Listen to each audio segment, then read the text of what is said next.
ഈ പള്ളിപ്പറമ്പിൽ SSLC പഠിച്ച ഷഹാൻ മോനുണ്ട്, ഗൾഫിൽ പോയ അൻസിൽ മോനുണ്ട്, ഒരു കുഞ്ഞു പൈതലിന്റെ വാപ്പ ഷാഫിയുണ്ട്. അവരൊക്കെ കബർ വിശാലമാക്കി കൊടുക്കട്ടെ. എന്നാന്ന് പറയാൻ പറ്റൂല.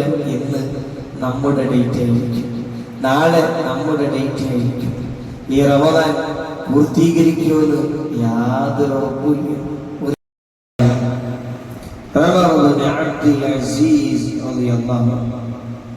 നല്ല ഭംഗിയുള്ള ചുറുചുറുക്കുള്ള ഒരു ചൊങ്കനായിരുന്നു.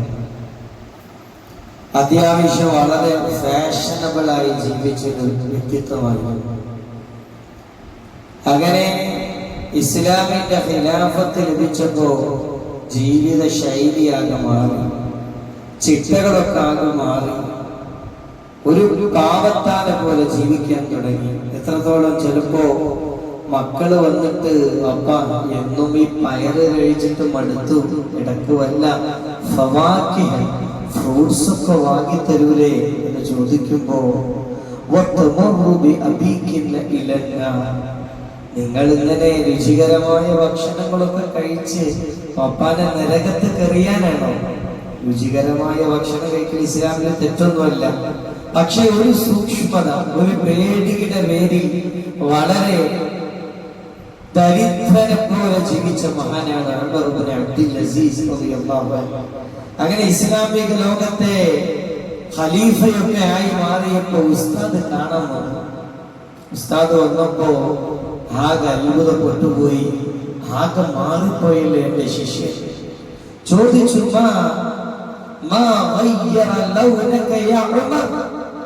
നിറത്തിനൊക്കെ എന്തു പറ്റി?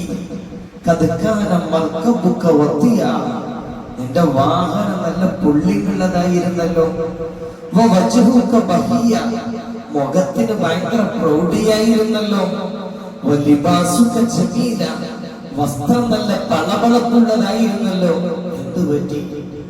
ഉമർ ഇബ്നു അബ്ദുൽ അസീസ് തങ്ങൾ പറഞ്ഞു, ഉസ്താദേ, ക്ലാസ് എടുക്കുമ്പോ നിങ്ങൾ പഠിപ്പിച്ചൊരു പോയിന്റ് ഉണ്ടല്ലോ, അതാണ് എന്നെ മാറ്റിയത്.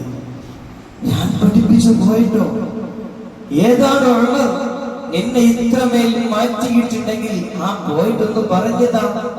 അപ്പൊ പറഞ്ഞു, ഉസ്താദ് ഇന്നാലിന്റെ ദിവസത്തെ ഇന്നാലിന്റെ സബക്കിൽ പറഞ്ഞു തന്നില്ലേ, ഇന്ന ബൈന ഐദീകും അഖബതൻ ഖഊദ, നിങ്ങളൊക്കെ മുമ്പിൽ ശക്തമായ ചില കടമ്പകൾ വരാനുണ്ട്.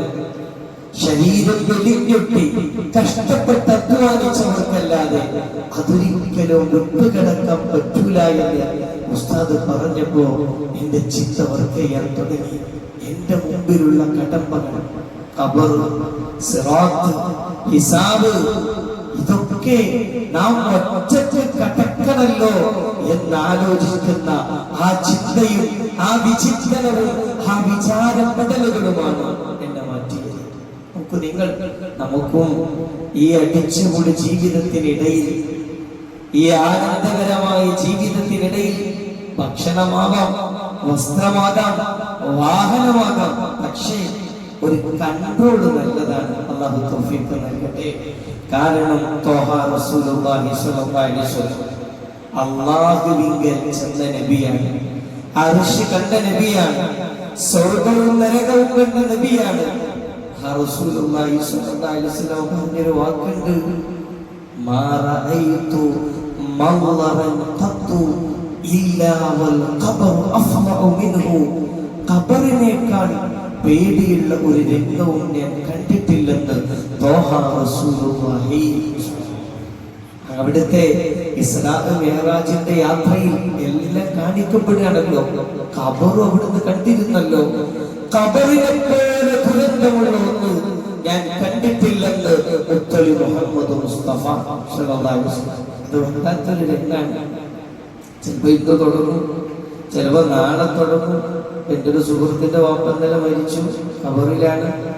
നോമ്പിലൊക്കെ ഉണ്ടായിരുന്നു, ഉഷാറായിരുന്നു. ഈ പള്ളിപ്പറമ്പിൽ SSLC പഠിച്ച ഷഹാൻ മോനുണ്ട്, ഗൾഫിൽ പോയ അൻസിൽ മോനുണ്ട്, ഒരു കുഞ്ഞു പൈതലിന്റെ വാപ്പ ഷാഫിയുണ്ട്. അവരൊക്കെ കബർ വിശാലമാക്കി കൊടുക്കട്ടെ. ചിലപ്പോ എന്നാന്ന് പറയാൻ പറ്റൂല. ഇന്ന് നമ്മുടെ ഡേറ്റ് ആയിരിക്കും, നാളെ നമ്മുടെ ഡേറ്റ് ആയിരിക്കും. ഈ റമദാൻ പൂർത്തീകരിക്കുമെന്ന് യാതൊരു ഉറപ്പില്ല. ഒരു രോഗവും വേണ്ട, ഒരു സിഗ്നലും വേണ്ട. പെട്ടെന്ന് പെട്ടെന്ന് അങ്ങ് വന്നുകൊണ്ടിരിക്കുക. അപ്പൊ ഈ ഒരു ബോധം എന്നെ ഖബറിൽ കൊണ്ടുപോയി വെച്ച് പിന്നെ ഞാൻ ഒറ്റയ്ക്കാണ്. ഫ്രണ്ട്സില്ല, കൂട്ടുകാരില്ല, കൂട്ടാളിയില്ല, ഉമ്മയില്ല, ഉപ്പയില്ല. ആരടാ നിന്റെ റബ്ബെന്ന് ചോദിക്കുമ്പോ പറഞ്ഞു അല്ലാഹ് അല്ലാഹ് എന്ന് പറഞ്ഞാരുമില്ല. ഒറ്റക്ക് പറയണേ, എല്ലാം ഒറ്റക്ക്. അതാണ് ഏറ്റവും വലിയ സങ്കടം. ഒന്ന് കുത്തുകിട്ടുമ്പോ, അടിയേൽക്കുമ്പോ സാരമില്ല എന്ന് പറയാൻ പോലും ആരുമില്ല. അതാണ് ഹബീബ് സല്ലല്ലാഹു അലൈഹി വസല്ലം പറഞ്ഞത്, വൽ ഖബ്റു അഫ്ളഹു മിൻഹു. ഖബറിനെ കാട്ടി ദുരന്തായിട്ട് ഒന്നും തോന്നിയിട്ടില്ലല്ലോ. അതുകൊണ്ട് റമദാൻ നമ്മുടെ മുമ്പിലുണ്ട്. ഒന്നൊരുങ്ങുക. ഈ ഖബറിലേക്ക് എന്റെ കൂടെ കൊണ്ടുപോകാൻ പറ്റുന്ന കുറച്ച് മുതലുണ്ടാക്കി വെക്കുക, കുറച്ച് ഖുർആൻ ഓതി വെക്കുക. ഒന്ന് പള്ളിയിലേക്ക് ആവേശത്തിൽ വരിക. നോമ്പ് ബാത്തിലാകുന്ന കാര്യങ്ങളെ തൊട്ട് മാറി നിൽക്കുക. സയ്യിദുനാ ഉസ്മാൻ റളിയല്ലാഹു അൻഹു അറബികളിലെ ശതകോടീശ്വരനാണ്. പക്ഷെ ഖബറ് കണ്ടെങ്ങനെ പേടിക്കും. ഖബറ് കണ്ട വറച്ച് വറച്ച് വറന്നൊലിച്ചു പോകും. ഇതിലേക്ക് എന്നെ വെച്ച ആ കൂരിട്ടുണ്ട്. അവിടെ പാമ്പ് വരും, തേള് വരും. ചില ഖബറുകൾ കത്തിക്കപ്പെടും, ചില ഖബറുകൾ കൂട്ടിയിടിച്ച് എല്ലുകൾ പൊട്ടിപ്പെട്ട് തുണ്ടമാക്കുമെന്ന് മുഹമ്മദ് മുസ്തഫ. അതോട് നല്ലോണം ഒരുങ്ങുക, നെയ്യത്തൊന്ന് നന്നാക്കുക. സന്തോഷങ്ങളും കാണാം, പക്ഷേ നിയന്ത്രണത്തിനപ്പുറത്തേക്ക് പോകരുത്.